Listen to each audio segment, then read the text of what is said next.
most of the time, ito po yung pagkakamali ng mga negosyante. Yung mga old friends ninyo, yung mga dati na ninyong kakilala na hindi naman negosyante o hindi naman matagumpay sa buhay, sila pa rin yung kasama mo sa buhay mo. You have to get along and mingle with successful people.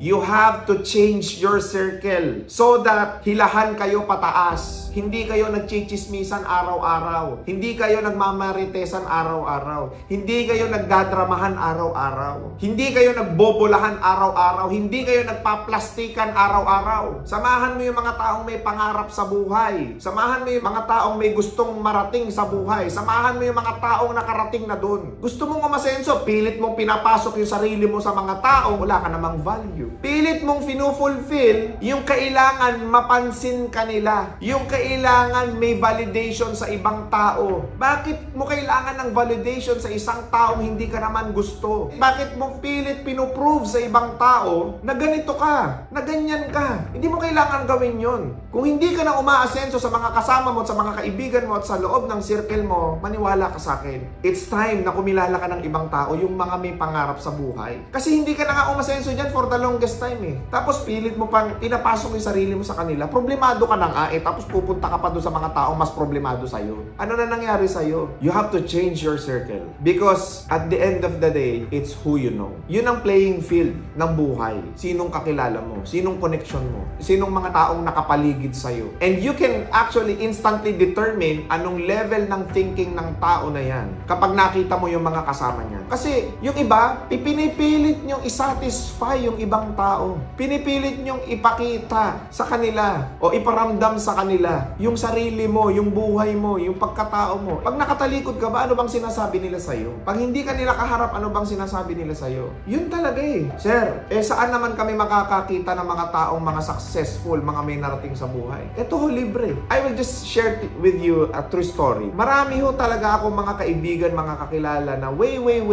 back pa. Na hindi ko na nakakasama ngayon. Nakalimutan ko ba sila? Hindi. Definitely hindi. Ibig sabihin ba nun, kaaway ko na sila? Definitely hindi. Ibig sabihin nun, kagalit ko ba sila? Definitely hindi. Pero natuto kong lumipat or maghanap ng mga taong makakaintindi sa akin. Yung tutulong sa akin, iangat ang level ng pag-iisip ko, ng pag-uutak ko. Kasi bakit? Problemado din ako kagaya mo. Lubog din ako sa utang kagaya mo. Stress din ako kagaya mo. Hindi ako tanggap ng mga magulang ko na ganito ko. Kagaya mo. Now, the reason why nagkaroon ako ng ganitong break sa buhay kasi natutunan kong mag-let go. That for the meantime, I will be focusing on my development. I will be focusing on my personal growth. I will be focusing on my success. Ako naman, hindi ko na kailangan i-prove sa mga magulang ko na yayaman ako balang araw. Hindi ko kailangan i-prove sa mga kaibigan ko na aasenso rin ako balang araw. Hindi ko kailangan patunayan sa social media o gumaya ng mga content ng mga content creator sa social media para sumikat ako. I will just do what I love. And I will go to those people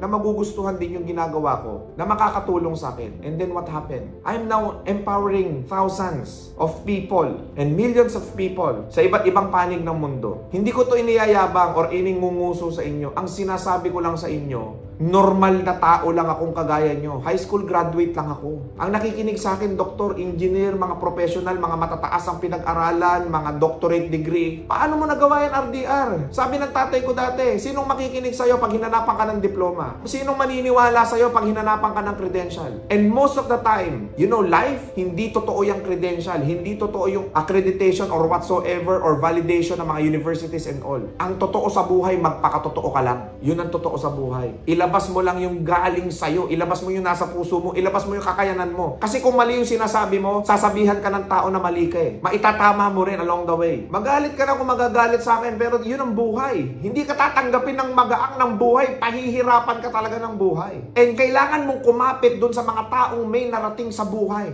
And that is a fact. Huwag kang sumama sa mga loser. Bakit? Gusto mo malaman, real talk, ang buhay gamitan. Pag wala kang pakinabang sa isang tao, wala kang halaga. Yan ang totoo. Gusto nyo ng totohanan salita, wala kang pakinabang kaya wala kang halaga. Pag may pakinabang ka, doon ka magkakahalaga sa buhay. Hindi po pwede yung pilit mong pinapasok ang sarili mo sa mga taong hindi ka gusto. Sa mga taong ayaw sa'yo. Sa mga taong hindi makikinig sa'yo. Huwag mong ipilit ang sarili mo dyan. Sumama ka doon sa mga taong may value. Sumama ka doon sa mga taong pwedeng makadagdag sa'yo. Kasi at the end of the the day, pag natutunan mo at pag nakasama mo yung mga prinsipyo nila sa buhay nila, doon ka lalaki, doon ka magiging successful. At the end of the day, ano ang pakinabang mo? Do you think you will follow? You will subscribe? Kung wala akong pakinabang sa buhay mo? I mean, from this day on, i-unfollow nyo na ako kung wala akong pakinabang sa buhay nyo. Real talk yan. Pero kung nakikita mong, sir, tago sa puso yung mga sinasabi mo, sir, grabe, sobrang real talk niyan. Gusto mong totohanan lang? Magaling ka eh. Mahusay ka. Ang problema, yung mga taong kasama mo, puro mga talunan. Yun ang problema.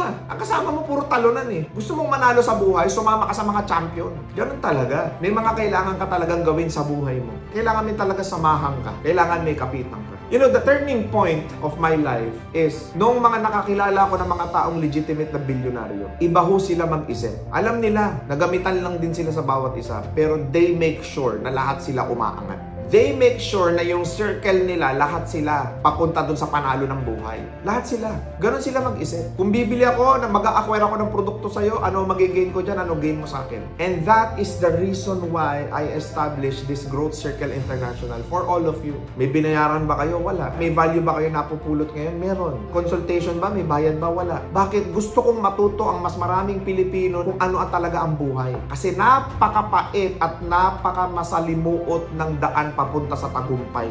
Yun talaga. Ngayon, bago tayo matapos, gusto ko lang ibaon sa mga puso ninyo. Gusto ko lang ibaon sa mga kaisipan ninyo na malaki ang potensyal mo sa buhay. Kaya mong makuha lahat ng mga pangarap mo sa buhay mo. Kaya mong marating yung tagumpay na gusto mong marating sa buhay mo. Marami na nagsabi sa inyo yan. Mindset, positive, payaman. Marami na kayo narinig niyan. Pero kaya ko to nasasabi sa inyo ngayon. Kaya ko gustong banggitin sa inyo to ngayon kasi manhid ka na sa problema. Yun ang totoo. Yun ang realidad ng buhay mo ngayon. Napakarami mo ng pagsubok na dinaanan. At yung mga problema at yung mga pagsubok at yung mga challenges at yung mga trials in life, kung manhid ka na dyan, kung sawa ka na dyan, kung ayaw mo na yan, it's time na sarili mo naman ang isipin mo. It's time na pamilya mo naman ang isipin mo. It's time na ayusin mo na yung personal development mo. It's time. Ikaw naman. Masyado mo nang inubos yung oras mo sa maraming tao. Sa mga bagay na hindi naman nakatulong sa growth mo, sa development mo, sa buhay mo. Whether we like it or not, lahat tayo, tatanda tayo dito. You have to accept the fact. Magkakaedad ka, hihina ka,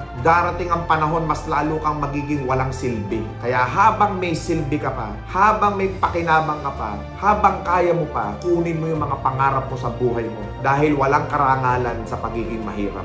Tandaan mo yan. Kaya ngayon mga boss, bago tayo matapos, I want you to assess yourself right now. Gusto ko nang mag-assess kayo sa sarili ninyo. Nasaan level na ba ako? Ano na ba ang kalagayan ko sa buhay?